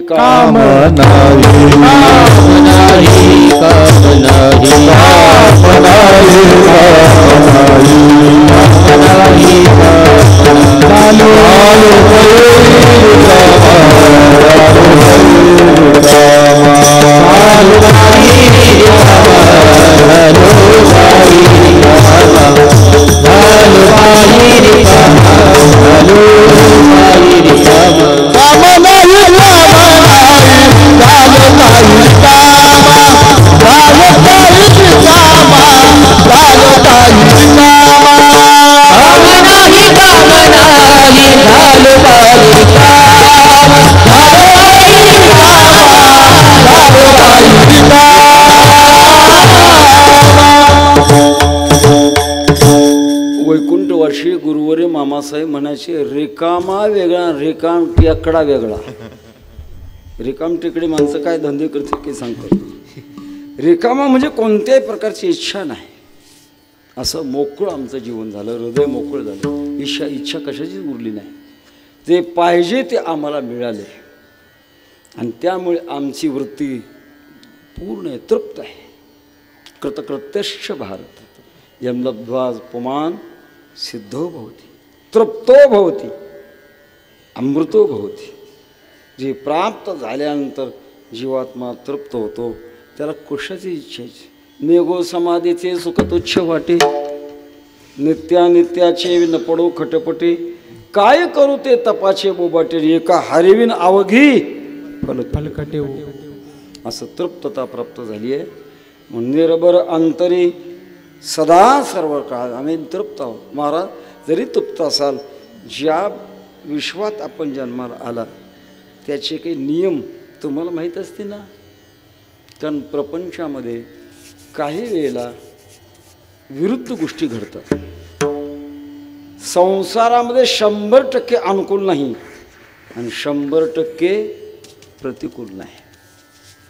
ते तर सुख आणि काही दुःखही दिसे. काही वेळा काही घटने नाही, काही ना सुख आहे काही ना दुःख आहे. 23 तारखेला महाराष्ट्रात काही हसले असतील आणि काही दोन्ही आहे महाराज. 100% कुठल्याच अशा प्रकारचा प्रपंचामध्ये एक भाग नाही. पण ज्यांना भगवान परमात्म्याच्या भजनानंदाने निरहंकार वृत्तीमध्ये प्रवृत्त असल्यामुळे कुठल्याही प्रकारची इच्छाच राहत नाही. कृत्य झालो इच्छा केली ते पावलो. यांच्या पलीकडे जाण्याची इच्छा केली आणि ते आम्हाला आता प्राप्त झालेलं आहे. निर्भर अंतरी सदा सर्व काळ घेतला सकळ भार देवी. अहो तुमचा अंतरंग जीवनातला असेल, पण बाहेरच्या काही मर्यादा आहेत ना, बाहेरच्या मर्यादेमध्ये काही वेळेला विरोध होतो, काही वेळेला कमी पडतं, काही वेळेला संकट येतात. अशाची वाट काय? साधू संतांच्या जीवनामध्ये सुद्धा संकट येतात. मग अशा वेळेला काय? काही वेळेला स्वतःच्या प्रयत्नाने संकट दूर केली जातात. शांती ब्रह्म एकनाथ महाराजांचा इतिहास आहे. अत्यंत बालपणामध्ये आई वडील वैकुंठवासी झाले. आजी आजोबांनी सांभाळ केला. वृत्ती निरागस होती, कशातच मन लागत नव्हतं. 12 वर्षाचे होते. पैठणला एक भगवान शंकराचं मंदिर आहे आणि त्या मंदिरामध्ये 3 दिवस अनुष्ठान केलं आणि दृष्टांत झाला, नाथा इथं थांबू नका, तुम्ही देवगडला जा, देवगिरीला. आणि त्या देवगिरीवर संतश्रेष्ठ जनार्दन स्वामी आहेत, ते तुमच्या जीवनाचं समाधान करतील. नंतर नाथ महाराज गेले. जनार्दन स्वामींना नम्र निवेदन केलं की मला असा दृष्टांत झाला आहे, मला आपल्या पायाजवळ ठेवा. जनार्दन स्वामींनी त्यांना स्वीकारलं आणि स्वीकारल्यानंतर त्यांना एक काम दिलं. त्या किल्ल्याच्या व्यवहाराचा जो लेखाजोखा आहे तो एकनाथ महाराजांच्याकडे जबाबदारी सुपूर्द केली. आणि असंच एकदा परचक्र आलं. जनार्दन स्वामी समाधी अवस्थेमध्ये होते आणि परचक्र तर आलं. आता काय करणार? नाथ महाराजांनी जनार्दन स्वामींचा अंगात चिखलखत घातलं, घोड्यावर बसून हातामध्ये तलवार घेतली आणि आलेलं परचक्र परत केलं. ज्यांना आपण शांती ब्रह्म म्हणतो त्यांना सुद्धा या गोष्टी कराव्या लागल्या. प्रतिकार केला त्याने. तेव्हा सगळ्याचा मुद्दा असा, काही वेळेला या प्रपंचाच्या क्षेत्रामध्ये भिन्नता प्राप्त होते. मग अशा वेळेला आपण आपली जबाबदारी सांभाळू शकाल का? कसं आहे, संसाराच्या दृष्टिकोनातून स्वावलंबन हे जीवन आहे आणि परावलंबन हा मृत्यू आहे. पण या वृत्तीमध्ये घेतल्यानंतर कुटुंबाची सेवा तोच करी आमुषा. आमच्या सगळ्या बाबतीतली जबाबदारी भगवान परमात्मा घेतो. ज्याच्यावर आम्ही सोपवलंय, ज्याच्यावर आम्ही आमचा भार घातलाय. नाटवे आपपराता काय बा करू, सारखा दोही सवा हरपला विचारू, घातला योगक्षेम तुझा पुला भारू, तुकया शरणागता देई अभय करू. हो, आम्ही त्याच्यावर भार घातला. तुका म्हणे घालू तयावरी भार, वाहू हा संसार देवा पायी. आता तुझं कळेल ते घरी,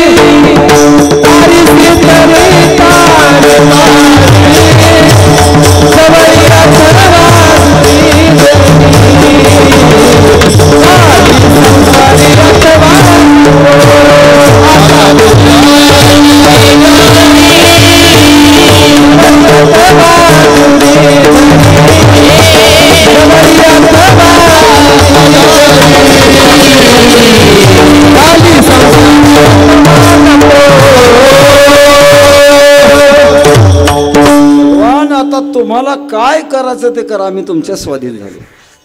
आता तुम्हाला काही आम्हाला मागायचं नाही. आमचा भार तुमच्यावर घालून टाकला, आम्ही काही मागणार नाही. 1-2 वेळा मी कुठेतरी सांगितलंय, आमचे चुलते वैकुंठवासी पद्मश्री शंकर बापू आपेगावकर हे माधव बागेमध्ये मक्खनजी भैयाकडे मृदंग शिकायला होते. वैकुंठवासी गुरुनामगुरू बंकट स्वामी महाराजांनी ठेवलं होतं. आणि काही बोल बसल्यानंतर एके दिवशी बापूने आपल्या गुरुंना बोल मागितला. मागचा बोल बसल्यानंतर पुढचा बोल मागणं चूक आहे का? होय, चूक आहे. पुढचा बोल द्या म्हटल्यानंतर म्हातारा एवढं कडक झालं, चल जा यहाँ से, फिर से मुंह नाही दिखाना, तोंड दाखवू नको, जा इथून. त्यांना कळेना माझं काय चुकलं, मी फक्त बोलच मागितला. पण गुरुचा कडक स्वभाव पाहिल्यानंतर घराच्या बाहेर पडले आणि मुख्य जो दरवाजा होतो त्याच्या दरवाजावर बसायचं. मक्खनजी भैया बाहेर पडले, फक्त नमस्कार करायचा आत येऊ लागले की फक्त नमस्कार करायचा. हे किती दिवस केलं? 4 महिने. अलीकडचा काळ असता तर तुझा देव दुसरा बाप म्हटलो नाही. 4 महिने बसले आणि मग 4 महिन्याने म्हातारा प्रसन्न झालं. बेटा आओ अंदर आओ. शिकवायला सुरुवात केली. यांना वाटलं पुन्हा माझ्याकडनं चूक होऊ नये, मला कळाली नाही, आता विचारू. एके दिवशी प्रसन्न असताना विचारलं, गुरुजी माझ्याकडनं झालेली चूक मला कळाली नाही, कृपा करून सांगा. मक्कनजीबाईंनी सांगितलं, तू मला बोल मागितलंस, तुला काय पाहिजे ते मला कळते का तुला कळते, आणि तुला कळतं म्हणून हा कळवून दिलं. इतकी मर्यादा महाराज. तसं आपल्याला काय पाहिजे, आपल्याला काय कळतंय. भगवान तेरे भावे जो करो भलो बुरो संसार, राजी है मुझमें जिसमें तेरी रंजाए, जीता रखे हमें या शिर से तन उतारे, राजी है मुझमें जिसमें तेरी रंजाए. तुका मळे ठेवी तैसे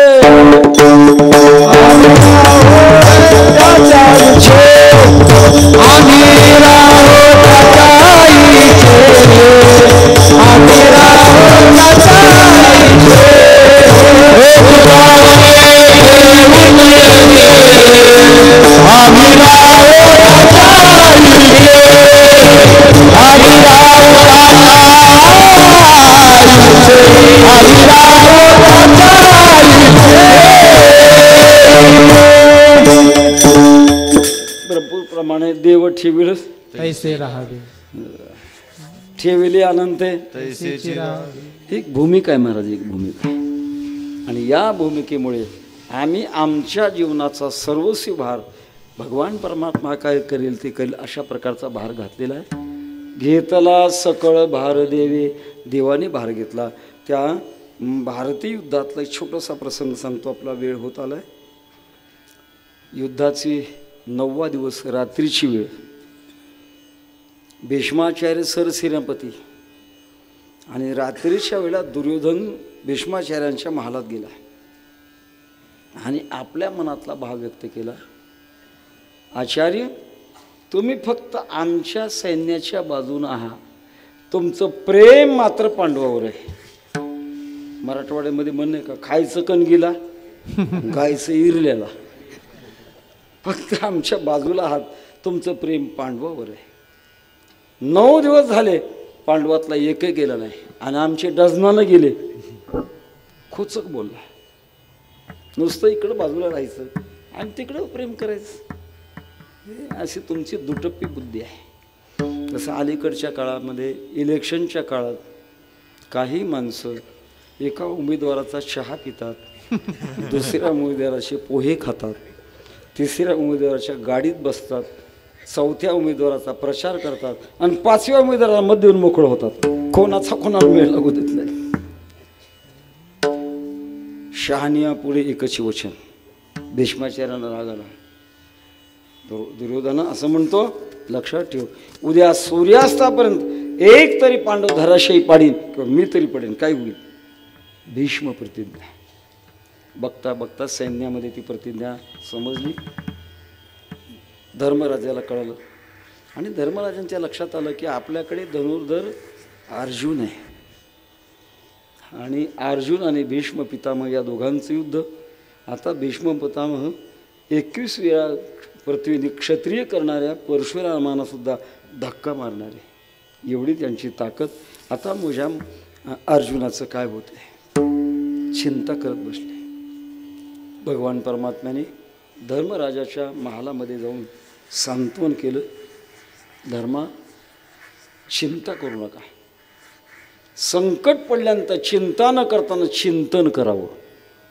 चिंता से चतुराई घटे, दुःख से घटे शरीर, पाप से घटे लक्ष्मी, कह गए दास कबीर. चिंता करू नका.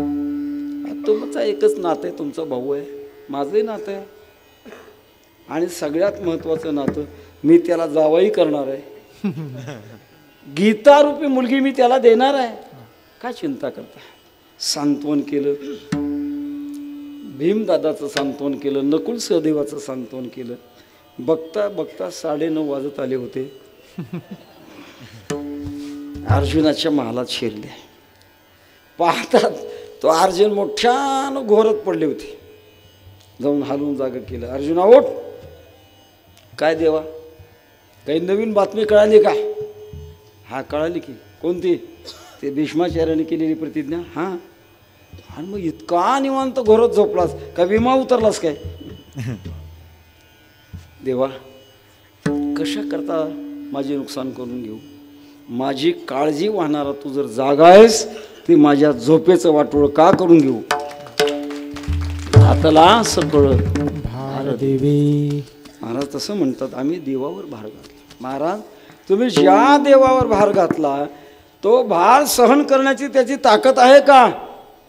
अभंगाच्या 3ऱ्या चरणात सांगतात, बळीवंत जे रचिल सकळ, बळीवंत जे रचिल सकळ, बळीवंत जे रचिल सकळ, बळीवंत जे रचिल सकळ, बळीवंत जे रचिल सकळ, बळीवंत जे रचिल सकळ, बळीवंत जे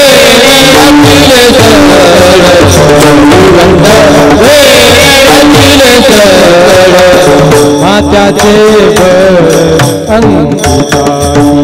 अंकिताची, मात्याचे बळ अंकिताची, मात्याचे बळ अंकिताची, मात्याचे बळ अंकिताची, बर अंतरी सदा सरकाळ, बर अंतरी सदा सरकाळ, मात्याचे बळ अंकिताची, मात्याचे अंकिताची, मात्याचे बळ अंकिताची, मात्याचे बळ अंकिताची, बर अंतरी सदा सरकाळ, बर अंतरी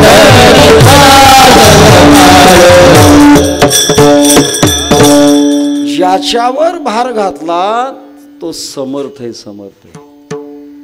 परमात्म्याची शरणागती करत असताना काही गोष्टी लक्षात घ्याव्या लागतात.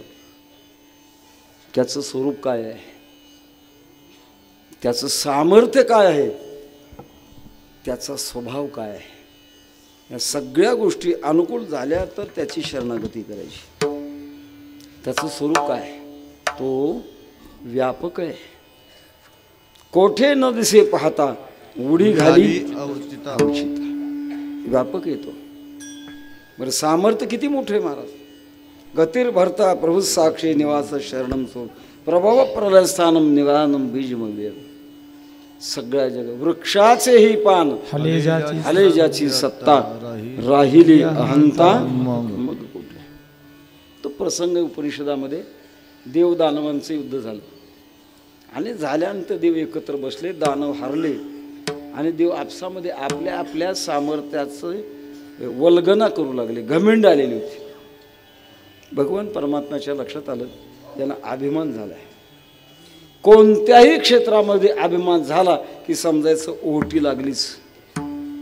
श्रीमंत असा अभिमान करू नका, सत्ताधारी व्हा अभिमान करू नका, विद्वान व्हा अभिमान करू नका, कलाकार व्हा अभिमान करू नका.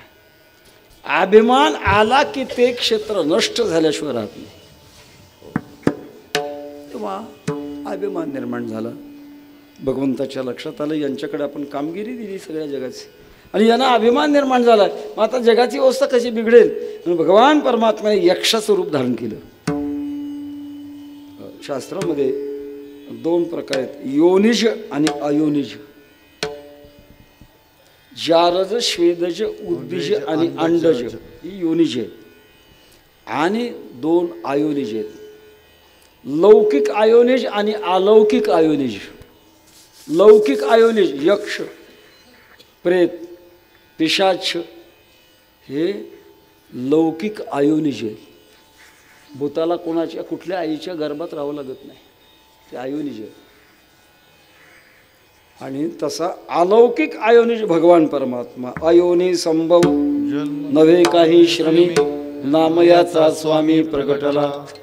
तेव्हा ते यक्ष रूप धारण केलं. अत्यंत तेजस्वी धाड धिप्पाड अशा प्रकारचं तेज संपन्न रूप पाहिल्यानंतर देवाने पाहिलं, अरे कोण आहे रे तो एवढा तेजस्वी आहे. पहिल्यांदा पाठवलं अग्निनारायणाला. जा बरं कोण आहे विचारू नये. अग्निनारायणाने जाऊन विचारलं कोण आपण. यक्षाने सांगितलं मी सांगण्यापेक्षा अगोदर तू कोण हे सांग. मी माहीत नाही तुम्हाला, लागला तरी काडी उडवून दे, मी अग्नी आहे असं. ते यक्षाने काडी घेतली छोटीशी आणि टाकली जवळ. हिला जाळून पहा बरं. अग्नीला थोडंसं वाईट वाटायला लागलं, आपण एवढं मोठं असताना एवढी काडी जाळायची. करता काय, परिचय घ्यायचा होता. अग्नीने शक्ती लावायला सुरुवात केली. बघता बघता सगळी HP खर्च केली, पण हाय सुद्धा लागली नाही, काही सुद्धा झालं नाही त्या काडीला. आता माघारी कसं जाऊ, तो अग्नी तिथंच थांबला. अरे अग्नी येईना, वायुदेवतेला सांगितलं जा बरं. तो अग्नी आला नाही, तू जा बरं कोण आहे ते परिचय घेऊन ये. वायुदेवता गेली. यक्षाला विचारलं आपण कोण. यक्षाने विचारलं तू कोण अगोदर मला सांग. म्हणे मी वायू आहे. एकदा का मोठा वेग धारण केला की सुनामी लाटा माझ्याकडून तयार होतात, कितीतरी माणसं मरतात, एवढी ताकद आहे माझ्यात.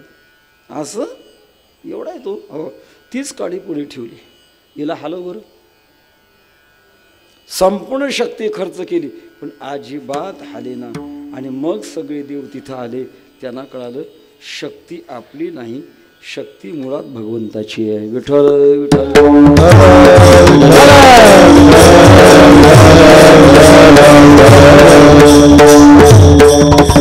बळवंत जेने रचिले सकळ, सगळं त्याने रचना केलेली आहे. आम्हा त्याचे बळ अंकितासी, त्याच्या अंकित झाल्यामुळे त्याचं बळ आम्हाला आलंय. बळियाचे अंकित आम्ही झालो बळीवंत, आम्ही झालो बळीवंत. बळियाचे अंकित आम्ही झालो बळीवंत, आम्ही झालो बळीवंत, आम्ही झालो बळीवंत. बळीयाचे अंकित आम्ही झालो बळीवंत. अंकित परमात्म्याचा का झालं की भगवान परमात्मा त्याच्या अंकित होतो. संसारामध्ये जो अंकित आहे त्याचं शोषण केलं जातं आणि परमार्थामध्ये जो अंकित आहे त्याचं पोषण केलं जातं. हा फरक आहे महाराज. भगवान परमात्म्याच्या अंकित झाल्यानंतर केवढा ताकद होते महाराज. दास्य करी दासाचे, उनेन साहित्याचे, वाढिले ठाईचे भांडी टाकून सेवकाच्या शिरी धरुणी चालू पादुका, सेवकाच्या शिरी धरुणी चालू पादुका, सेवकाच्या शिरी धरुणी चालू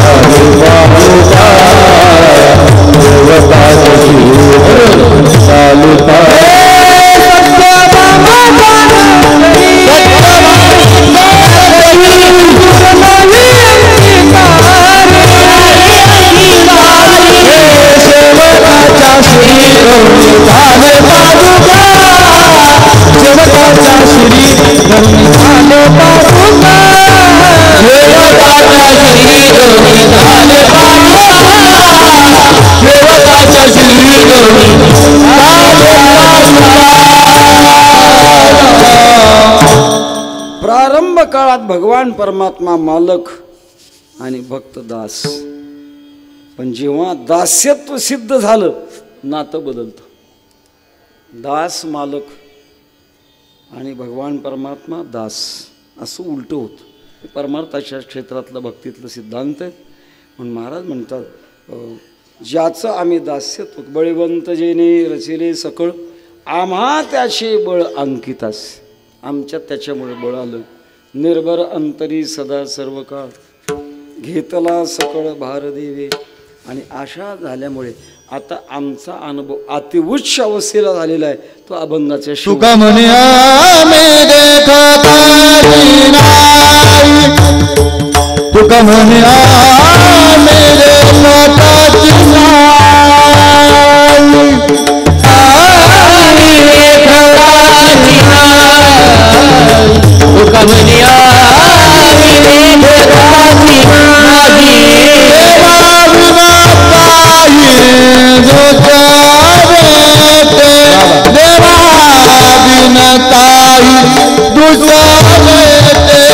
निर्भर अंतारी सदा सर्वकाळ निर्भर अंतारी सदा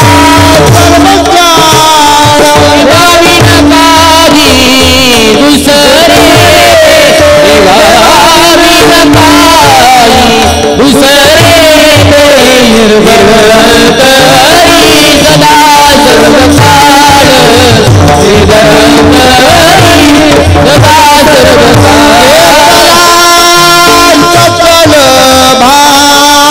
सकल भाग देवा घेतला सकल भाग निर्भर अंतारी सदा सर्वकाळ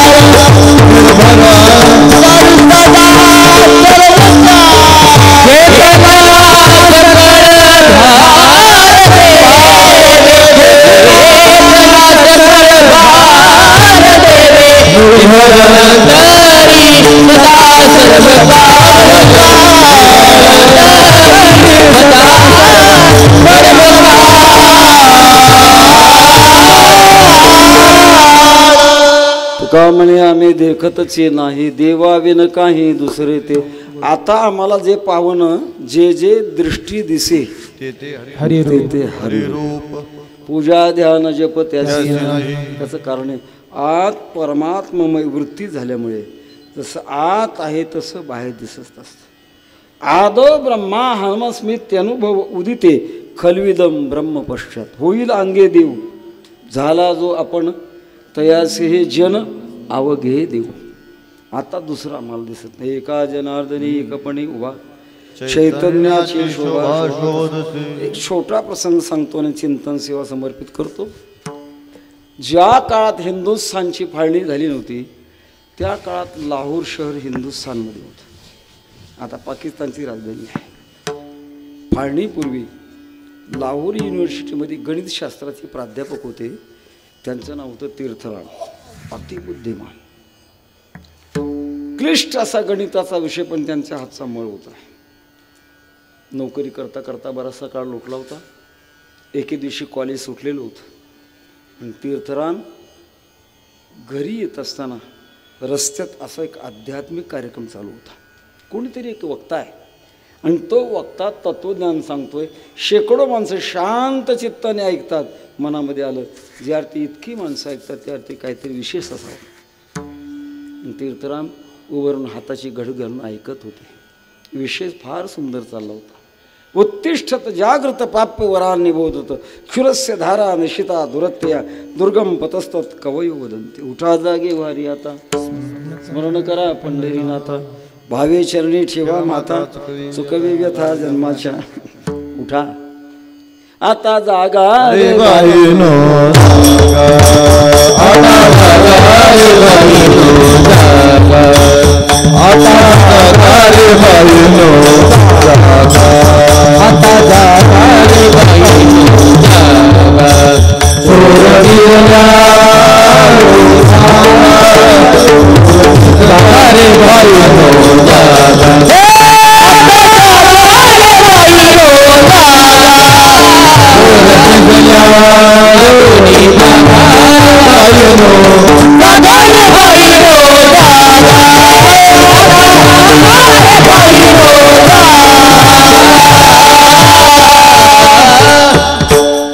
एकांत मनाने ऐकत होते आणि ऐकत असताना वृत्ती ही अत्यंत भडकणारी होती. एक माणूस प्रवासाकरता घोड्यानं प्रवास करायला लागला होता. रात्रीची वेळ एका गावात मुक्काम करण्याची वेळ आली. घोडं बांधलं झाडाला आणि मंदिरात झोपणार इतक्या तिथे पोथी चालत होती. काय चाललंय म्हणून ऐकावं एवढ्या करता तो पोथी ऐकू लागला. अर्धा तास पोथी ऐकली. मनात विचार झाला हे सांगतात ते खरं आहे. घोडं सोडून दिलं. एकांतामध्ये गेला आणि भगवान परमात्म्याचा अनुभव आला. आल्यानंतर पुन्हा साधू रमता भला पाणी बहता भला. फिरता फिरता फिरता फिरता योगायोगाने जिथं पोथी ऐकून अर्ध्या तासाची पोथी ऐकून वैराग्य निर्माण झालं होतं नेमकं योगायोगाने त्याच गावात येऊन मुक्काम पडला. योग पोथी तीच चालू होती, वक्ता तोच, ऐकणारे तेच. आणि आल्यानंतर पाहिलं हा वक्ताही तोच आहे, ऐकणारे तोच आहे. खद खद खद खद हसायला लागला. लोकांनी विचारलं काय वेडे का हसतंय? चल का हसताव? आश्चर्य वाटते. काय काय तुमची सहनशीलता.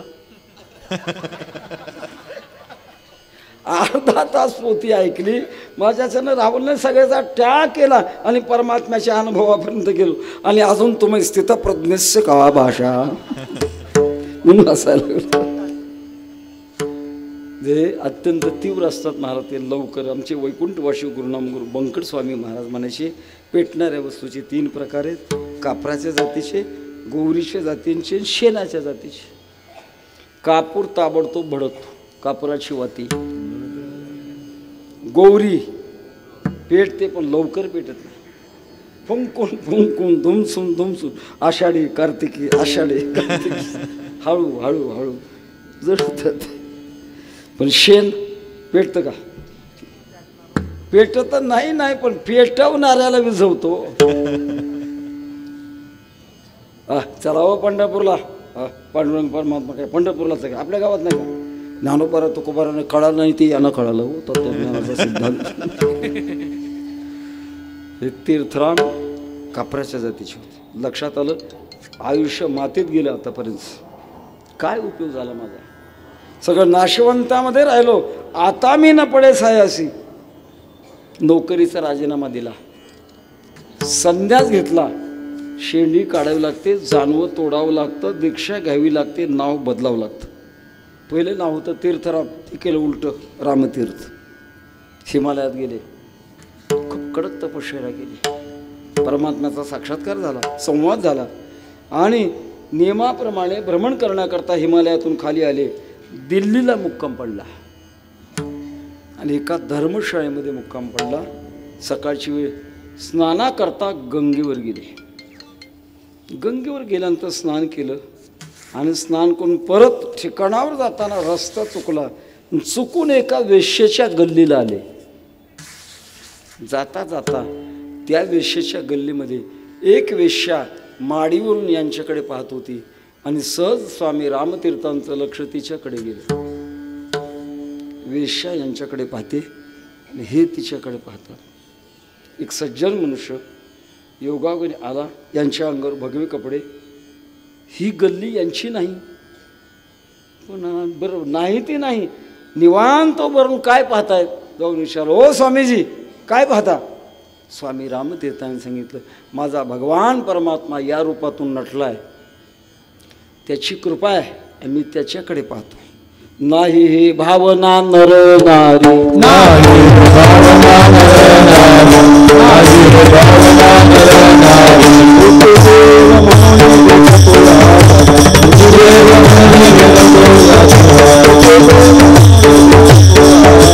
देव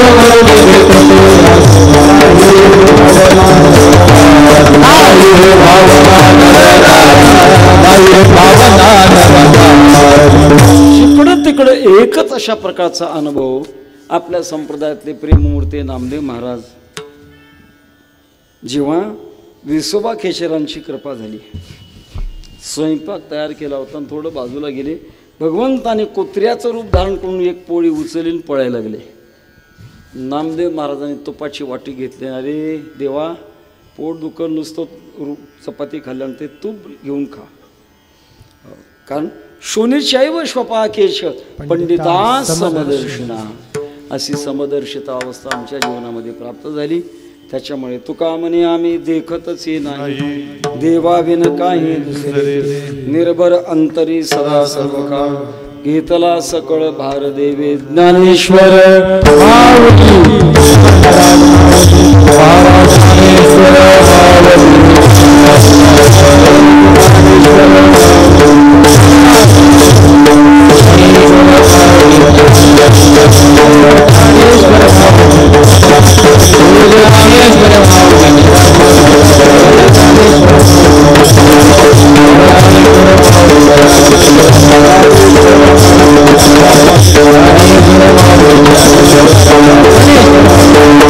Thank you.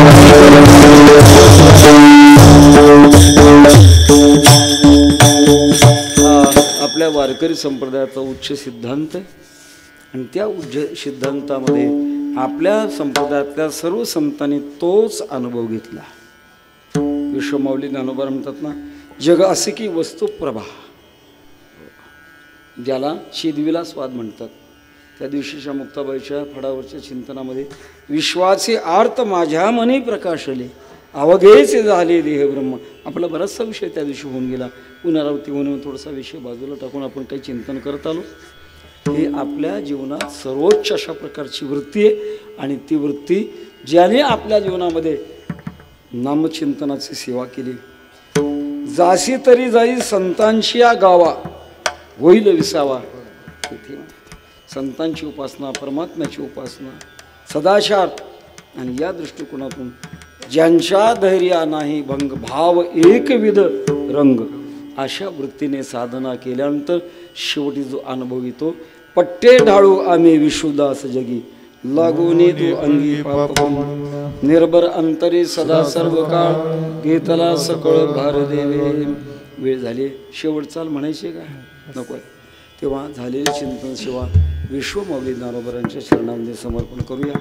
माऊलीचं भजन झालं हो आणि आपण ज्ञानोबारांना मनोमन प्रार्थना करू की माऊली आम्हाला देखील या अनुभवाची अति गरज आहे, अति गरज आहे आणि ती आमची गरज प्राप्त करून देण्याकरता तुम्ही आमच्यावर कृपा करा. तुमची कृपा होता, तुमची कृपा